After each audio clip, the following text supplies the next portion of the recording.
Hello my dear friends, कैसे हैं आप सभी। आई होप आप सभी बहुत अच्छे होंगे। Manish GS academy YouTube channel पर आप सभी का स्वागत है। देखिए, एक चैप्टर है आप लोगों का सामान्य हिंदी व्याकरण में, और आज मैं उसको कवर कराऊंगा। और ये क्लियर सी बात है कि आज की इस क्लास के बाद आप लोग उत्तर प्रदेश का कोई भी एग्ज़ाम अगर दोगे तो उस एग्ज़ाम में 2 से 4 नंबर आपके बिल्कुल पक्के हो जाएंगे। ठीक है, ये क्लास शानदार रहेगी। आई होप सभी छात्र कंप्लीट क्लास करिएगा। सबसे पहले, अगर अभी तक आप लोगों ने YouTube channel Manish GS academy subscribe नहीं किया हो तो सब्सक्राइब जरूर कर लीजिएगा और पास में लगे बेल आइकन को प्रेस कर लेना, जिससे कि आने वाली सभी वीडियो का नोटिफिकेशन आपको मिलता रहे। ठीक है, साथ ही साथ जिस किसी छात्र को अभी तक टेलीग्राम ग्रुप ज्वाइन नहीं किया, ज्वाइन कर लीजिए, क्योंकि उसमें पीडीएफ आप लोगों को मिल जाएगा। और पीडीएफ आपको संपूर्ण हिंदी का एक ही पीडीएफ मिलेगा, जिसमें कंप्लीट पूरे के पूरे 26 से 27 चैप्टर कवर होंगे। स्टेप बाय स्टेप आप लोग आसानी से सामान्य हिंदी को कवर कर पाओगे।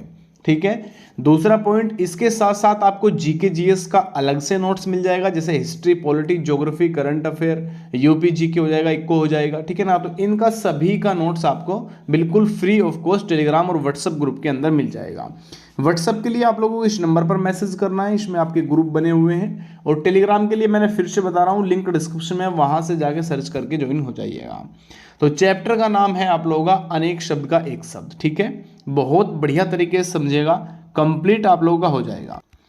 देखिए, सिंपल है, वाक्यांश के लिए एक शब्द, यानी कि कंप्लीट एक लाइन को जो कह रहे हो आप लोग, सीधा सा इसका अगर परिभाषा की बात करूं, जो पूरी एक लाइन आप लोग बोल रहे हो उसके लिए सीधा एक ही शब्द अगर आप लोग बोल दें तो उसको कहा जाता है वाक्यांश के लिए एक शब्द। ठीक है, सिंपल से कुछ इंपोर्टेंट इसलिए भी लेके मैं आया हूं क्योंकि यहां से डायरेक्टली पूछेंगे जाएंगे। चाहे आप लोग उत्तर प्रदेश का कोई भी एग्जाम में बैठ रहे हो और उसमें हिंदी, सामान्य हिंदी अगर आपका चैप्टर आ रहा है, सब्जेक्ट आ रहा है, तो उसमें कंप्लीट है कि आप लोगों का कंफर्म यहां से 1-2 क्वेश्चन आपके आराम से बन जाएंगे। ठीक है, तो स्टार्ट मैं करता हूं। सबसे पहला है, जिस पुस्तक में 8 अध्याय हो, यदि किसी एक पुस्तक में पूरे 8 चैप्टर दिए हुए हो तो उसको क्या कहा जाएगा? अष्ट अध्याय उसको कहा जाएगा। क्या कहा जाएगा? अष्ट अध्याय। तो इसके बाद देखिए, नेक्स्ट आपका दिया हुआ है, जिसका भाषा द्वारा वर्णन असंभव हो, जिसका वर्णन ही नहीं किया जा सकता भाषा के अनुसार, उसको कहा जाएगा अनिर्वचनीय। क्या कहा जाएगा? अनिर्वचनीय। याद रखिएगा, इंपॉर्टेंट आप लोगों के लिए रहेगा। इसके बाद नेक्स्ट आएंगे यहाँ पे, अत्यधिक बढ़ा चढ़ाकर कही गई कोई बात। किसी कह सकते हैं आपस में कोई बात की गई और उसको अधिक से अधिक कुछ और शब्द उसमें नए जोड़ दिए गए और वो किसी और को, अन्य व्यक्ति को बताया जा रहा है। जैसे सपोज दैट कह सकते हैं, कोई आपका फ्रेंड है, वो आप लोगों को बोल रहा है क्या कि ये व्यक्ति अच्छा नहीं है, और आपने ये बात तो उसको बोल दी, उसके बाद किसी और व्यक्ति ने ये बात सुन ली और वो और ज़्यादा इसमें और बहुत सारे कठिन शब्द जोड़ के उसको बताए कि वो तो गाली भी दे रहा था, वो तो ये सब कर रहा था। ठीक है ना, तो ये कहा जाता है। तो उसको क्या कहा जाएगा? यतिशोक्ति उसको कहा जाएगा। मैं बहुत सिंपल भाषा में समझा रहा हूँ, मेरा टारगेट केवल ये है कि आप लोगों को सभी के सभी समझ में आ जाए बिल्कुल। ठीक है, कभी ना भूलो, एग्जाम में तो कभी आप लोग भूलोगे ही नहीं। ठीक है, इसके बाद देखिए, सबसे आगे रहने वाला व्यक्ति, कोई भी लाइन जा रही है, सबसे आगे आप व्यक्ति आप हो। ठीक है ना, परेड हो रही है, सबसे आगे व्यक्ति आप हो। ठीक है, तो ये इनमें क्या कहा जाएगा? अग्रणी उसको कहा जाएगा। क्या कहा जाएगा? अग्रणी। ये सबसे आगे है व्यक्ति। ठीक है, इसके बाद जो पहले जन्मा हो, जिसका जन्म सबसे पहले हुआ हो, पहले पुत्र को कहा जाएगा क्या? अग्रज उसको कहा जाएगा। बाबू क्या कहा जाएगा? अग्रज। जो बाद में जन्मा गया हो, जिसका जन्म अंतिम में हुआ हो, जो लास्ट में जन्म हुआ हो, उसको अनुज उसको कहा जाएगा। क्या? अनुज। इसके बाद जो इंद्रियों द्वारा न जाना जा सके उसे अगोचर कहा जाता है, और जिसका पता न हो, अज्ञात। ठीक है ना, कह सकते हैं ना कि अज्ञात रिपोर्ट दर्ज की गई। आप लोगों का सिलेक्शन हो जाता है उत्तर प्रदेश पुलिस के अंदर या यूपीएसआई के अंदर, तो उसमें एक अज्ञात रिपोर्ट, अज्ञात व्यक्ति के द्वारा रिपोर्ट की गई या अज्ञात व्यक्ति के खिलाफ रिपोर्ट की गई, या पता नहीं कि कौन है, लेकिन एक रिपोर्ट दर्ज कर ली गई और उसके बाद उस पर कार्रवाई होगी, तो बाद में पता लगेगा। तो क्या होगा? अज्ञात उसको कहा जाएगा। आगे आना वाला व्यक्ति आगमी कहलाता है, और अंडे से जन्म लेने वाला अंडज कहलाता है। ठीक है ना, अंडे से जन्म लेने वाला अंडज। जैसे इसमें कह सकते हैं आप लोगों का सांप हो जाएगा, इसमें कह सकते हैं आप लोगों का मुर्गा हो जाएगा या मुर्गी हो जाएगी, ठीक है ना। तो ये क्या हो रहा है, ये अंडे से हो रहे हैं, ठीक है। इसके बाद जो छूने योग्य न हो, अछूत उसको कहा जाता है, क्या, अछूत कहा जाएगा जो छूने योग्य न हो। जो छुआ न गया हो, जो आज तक छुआ नहीं गया, अछूता, ठीक है, याद रखिएगा। इसके बाद आ जाएगा यहाँ पे जो अपने स्थान या स्थिति से अलग न किया जा सके, अच्युत उसको कहा जाएगा, ठीक है। इसके बाद जो अपनी बात से टले नहीं, यानी अपनी बात से अलग नहीं हो सकता, अपनी बात पर ठहरा हुआ व्यक्ति क्या कहलाएगा, अटल, वो व्यक्ति अटल है, ठीक है ना। इसके बाद आवश्यकता से अधिक बरसात, अतिवृष्टि, क्या होगा, अतिवृष्टि। बरसात बिल्कुल न होना, अनावृष्टि, यानी कि बारिश नहीं हो रही है, अनावृष्टि। जहां भी अन लग जाए या न लग जाए उस स्थान पर शब्द का जो अर्थ होगा नहीं होगा, ठीक है, याद समझिएगा। बहुत कम बरसात होना, अल्पवृष्टि, अल्पवृष्टि यानी छोटी, बहुत कम, ठीक है ना।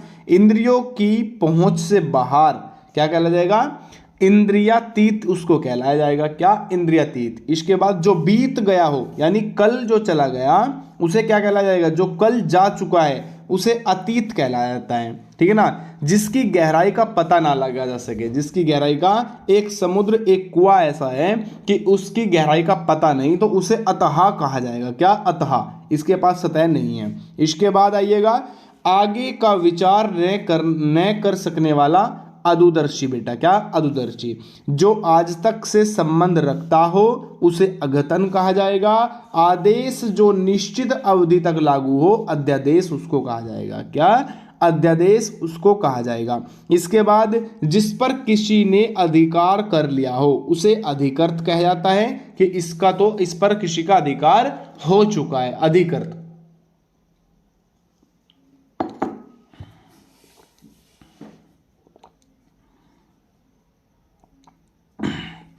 वह सूचना जो सरकार की ओर से जारी किया जाए उसे अधिसूचना कहा जाता है, और विधायिका द्वारा स्वीकृत नियम को अधिनियम कहा जाता है।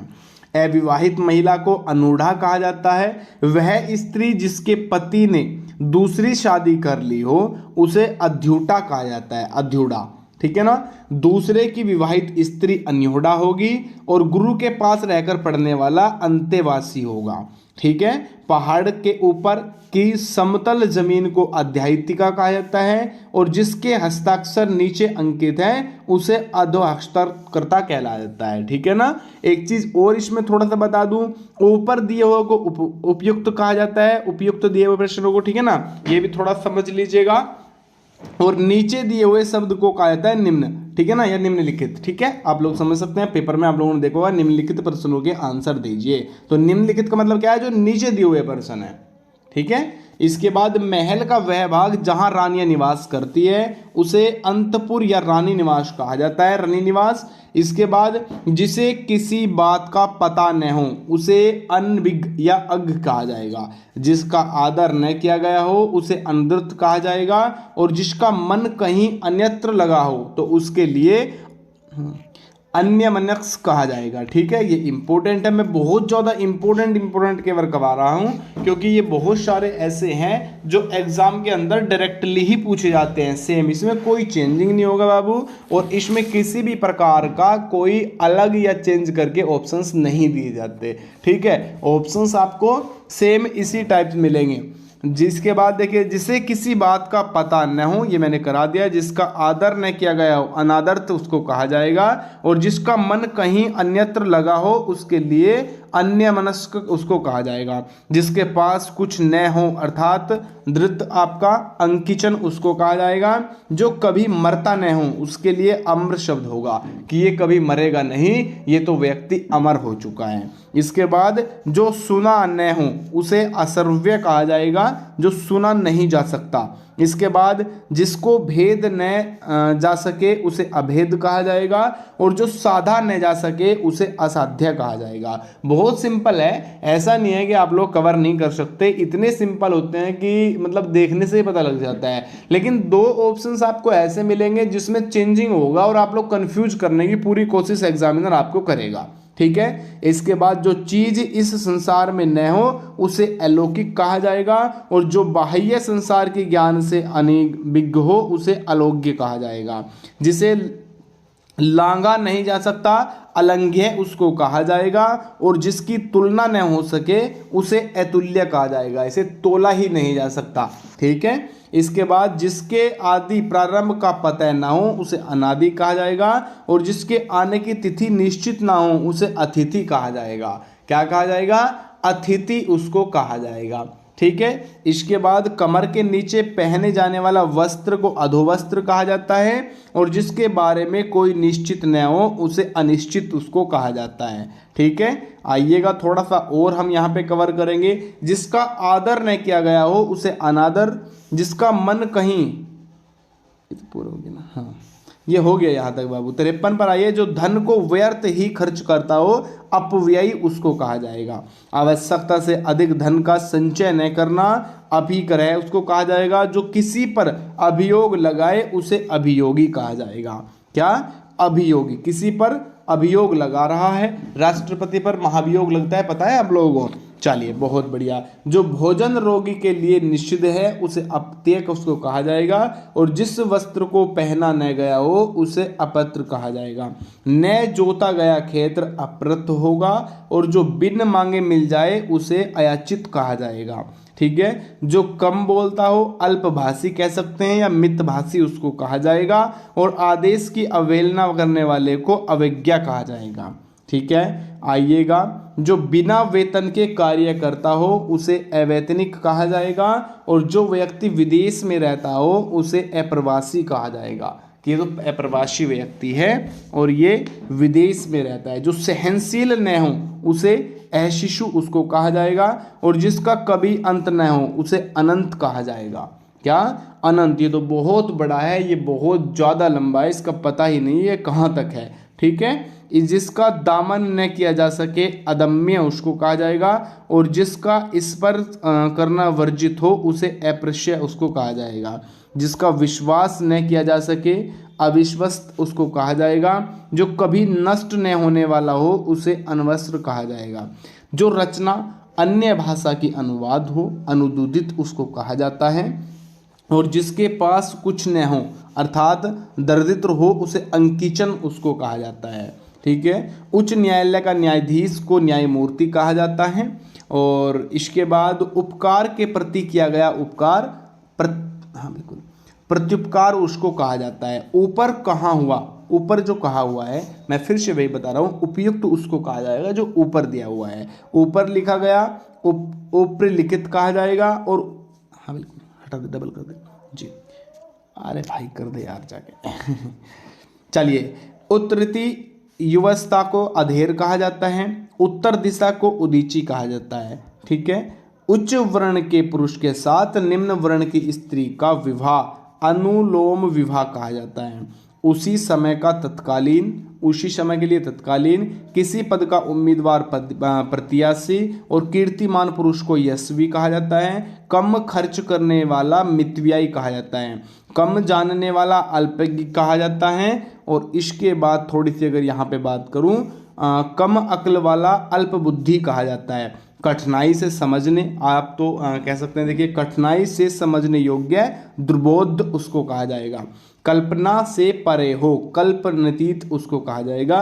किसी की हंसी उड़ना उपवास, क्या? उपहास, ठीक है ना, उपवास नहीं सॉरी उपहास, ठीक है। कुछ दिनों तक बने रहने वाला टिकाऊ कहा जाएगा, ठीक है। इसके बाद आइएगा नेक्स्ट आपकी स्क्रीन पर, किसी बात को बढ़ा चढ़ाकर कहना यतिशोक्ति, वो फिर से आ गया है। सेकंड, कठिनाई से प्राप्त होने वाला दुर्लभ, बड़ी मुश्किल से प्राप्त हुआ है दुर्लभ व्यक्ति, ठीक है। तो ये थोड़े से आप लोगों के मोस्ट इंपॉर्टेंट आप लोगों के मुहावरे थे। जहाँ तक उम्मीद है 100 मैंने कवर कराए हैं। एक छोटी सी क्लास अदर एग्जाम के टाइम पे मैं आपको कवर कराऊंगा, और ये गारंटी है कि आपका बाहर नहीं जाएगा, ठीक है ना। वाक्यांश के लिए एक शब्द चैप्टर से आपका कोई भी क्वेश्चन अब बाहर नहीं जाएगा। इसका 2 बार रिवीजन कर लीजिएगा, दिमाग में बिठा लीजिएगा, एक बार और पढ़ लेना बाबू, ठीक है। चलिए सभी ग्रुप ज्वाइन कर लीजिएगा छात्र, गर्ल्स और बॉयज़ दोनों ग्रुप अलग होंगे। टेलीग्राम का डिस्क्रिप्शन में दिया हुआ है लिंक, वहां से ज्वाइन कर लो, ठीक है। बाय बाय सभी को, नमस्कार, राधे राधे, जय हिंद और जय भारत।